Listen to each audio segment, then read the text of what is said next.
मित्रों राम राम। मेरा भारत मेरी बात चैनल पर आपका स्वागत। आज के इस अंक में हम बात करेंगे भारत के जो महान योद्धा हुए हैं, जिनके कारण आज भी हम हिंदू कहलाते हैं, उनका अपमान करना क्या भारत में एक परंपरा या एक सोची समझी साजिश के तहत ही हो रहा है?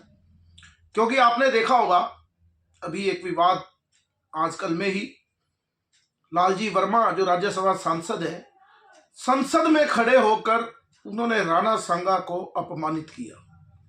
अभी कुछ दिन पहले ही अब्बू आजमी जो सपा के विधायक है मुंबई से, उन्होंने औरंगजेब के बारे में टिप्पणियां की। और जब हिंदू या भाजपा की तरफ से विरोध हुआ तो एक नया ड्रामा ये लोग शुरू करते हैं कि आप देश की बात करने की बजाय हिंदू मुसलमान करते हैं। तो इसके पीछे क्या प्रयोग है, क्या संयोग है? क्योंकि लगातार एक परंपरा सी बनती जा रही है कि भारतीय विरासत और भारतीय इतिहास, जो भारतीय योद्धाओं का, हिंदू योद्धाओं का इतिहास है, उसको मलिन किया जाए। उसके लिए सभी पार्टियां आने वाले समय, किसी समय इधर उधर जैसा ही उनको मौका लगता है, कोई भी कालखंड देखकर उन पर हमला करना शुरू कर देती है। आपने देखा होगा भगवान राम तक के बारे में स्टालिन की पार्टी ने क्या क्या कहा, पूरा हिंदू विरोध, और राहुल गांधी जैसे लोग उनको अपना समर्थन भी देते हैं। इधर औरंगजेब को जैसे ही महान बताया, तो क्योंकि महाराष्ट्र की राजनीति अलग तरीके की राजनीति है, अब वहां पर उनका खेल इसलिए नहीं चलता क्योंकि इसके पीछे अगर आप देखेंगे तो किसी तरह से भी इसके पीछे जो साजिश है, मुझे लगता है वो जातियों में बांटने को लेकर है। कि जैसे राणा सांगा का अपमान किया, उसको राजपूतों से जोड़ेंगे, हमारे जो वीर योद्धा हुए, शहीद हुए, सबको जातियों से जोड़ो और हिंदू समाज को छिन भिन कर दो, ताकि राजपूत उसके लिए लड़े। तो राजपूत कुछ कहेंगे तो ओबीसी नाराज होकर इनकी तरफ लगे कि देखो जी ये तो राजपूत की बात करते हैं। लेकिन औरंगजेब के मामले में देखिए सभी शांत रहे, क्योंकि औरंगजेब का तो महिमा मंडन कर लिया, लेकिन शिवाजी महाराज का अपमान ये नहीं कर सकते। क्योंकि आपने देखा होगा जब शिवाजी महाराज की मुंबई में एक मूर्ति, जो बड़ी मूर्ति थी, वो अकस्मात गिर गई थी, तो उसको लेकर भी राजनीतिक मुद्दा महाराष्ट्र की राजनीति में बना। क्योंकि शिवाजी महाराज को ये लोग एक जाति में नहीं बांट सकते, उसमें बांध नहीं सकते, क्योंकि महाराष्ट्र का जो सेंटीमेंट है वो पूरी तरह शिवाजी महाराज की तरफ है। अधिकतर लोगों को शिवाजी महाराज की अभी जाति भी नहीं पता। धीरे धीरे ये लोग शिवाजी महाराज की जाति और उन चर्चाओं पे भी आएंगे, फिर अपमान करेंगे। अभी ये लोग शिवाजी महाराज का डायरेक्ट अपमान नहीं कर सकते। आपने देखा होगा कि जैसे ही महाराष्ट्र की बात आती है, चाहे वो कांग्रेस हो, एनसीपी हो, और उद्धव ठाकरे वाली सेना हो, इधर की सेना हो, अजीत पवार की, सभी एक हो जाएंगे, क्योंकि शिवाजी महाराज का अपमान महाराष्ट्र की राजनीति में नहीं चलता। तो नया कॉन्सेप्ट, औरंगजेब की तारीफ करो। अगर औरंगजेब अच्छा है और महाराजा शिवाजी महाराज से उसका झगड़ा है और शिवाजी महाराज ने उसको हराया है, तो क्या करना? एक व्यक्ति तो गलत है, या तो शिवाजी महाराज गलत है और या औरंगजेब गलत है। दोनों में युद्ध हो रहा है।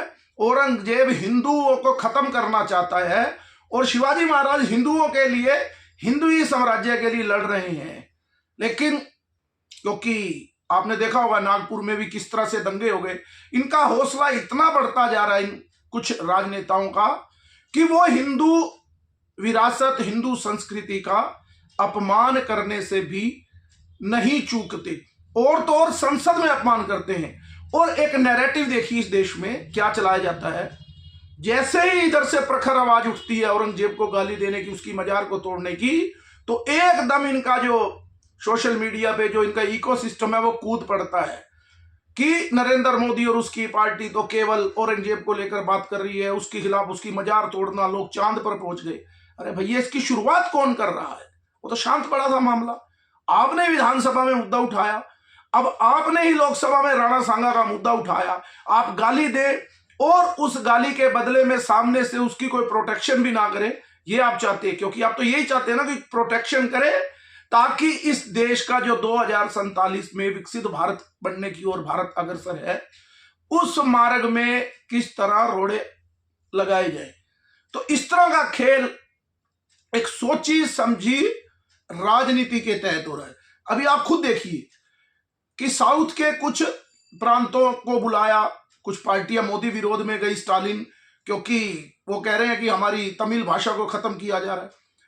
अमित शाह जी ने संसद के अंदर बयान दिया कि हम तो चाहते हैं कि सभी भाषाएं भारतीय बोली जाएं, और हमने तो ये केंद्र में एक शिक्षा नीति में कहा है कि अपनी भारतीय भाषाओं में मेडिकल और इंजीनियरिंग की पढ़ाई हो, लेकिन तमिलनाडु में ऐसा नहीं कर रहे।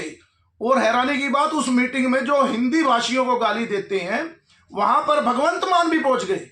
बताओ, भगवंत मान का तमिल लैंग्वेज या उस मामले से क्या लेना देना। यानी स्पष्ट है कि किसी तरह से भारतीय संस्कृति का अपमान, क्योंकि इनको एक बात स्पष्ट है कि जब तक भारतीयों को जातियों में नहीं बांटोगे, भाजपा को हराना, हिंदू को हराना अब कठिन है। अभी आपने देखा होगा इफ्तार पार्टी बड़े सालों बाद इन्होंने की है, हौसला हुआ है, क्योंकि औरंगजेब की औलाद है तो औरंगजेब की तरह बात करनी शुरू की है। तो कोई उस रेस में पिछड़ ना जाए, उसमें सोनिया गांधी, अखिलेश यादव और खड़गे जी गए। वो कह रहे थे कुंभ अभिशाप है, मृत्यु कुंभ है, और कुंभ में नहाने से गरीबी दूर नहीं होती। उनकी आप टेबल पर देखेंगे इफ्तार की कितनी कितनी बोतलें, अलग अलग ड्राई फ्रूट्स, इतना भरा पड़ा है, पता नहीं वो किस मिट्टी के बने, कितना माल खाएंगे कैसे। लेकिन इफ्तारी करने से देश की क्या गरीबी दूर हो जाएगी? वो कर लेनी है। ये तो काफी समय, पिछले 10 वर्षों से इफ्तार पार्टी बंद है, नहीं तो हमारे यहाँ तो भारत का प्रधानमंत्री और राष्ट्रपति भी इफ्तारी पार्टी करता था। और हिंदुओं का अपमान करना, केवल और केवल अपमान करना। अभी आपने देखा न्यूजीलैंड और भारत का विश्व कप का मैच था, भारत ने वो मैच जीता, इंदौर में दंगे हो गए। बताइए, उसमें पाकिस्तान भी नहीं है उनका, लेकिन भारत और भारतीय टीम और भारतीयता के नाम से इन लोगों को चिढ़ होती है। अबू आजमी कह रहे थे कि हम वंदे मातरम नहीं बोल सकते, भारत माता की जय नहीं बोल सकते, जनगण मन नहीं बोल सकते, अपने औरंगजेब बाप को बाप बोलेंगे, ये चीजें नहीं बोलेंगे। जिस देश का खाएंगे उसी का अपमान करेंगे।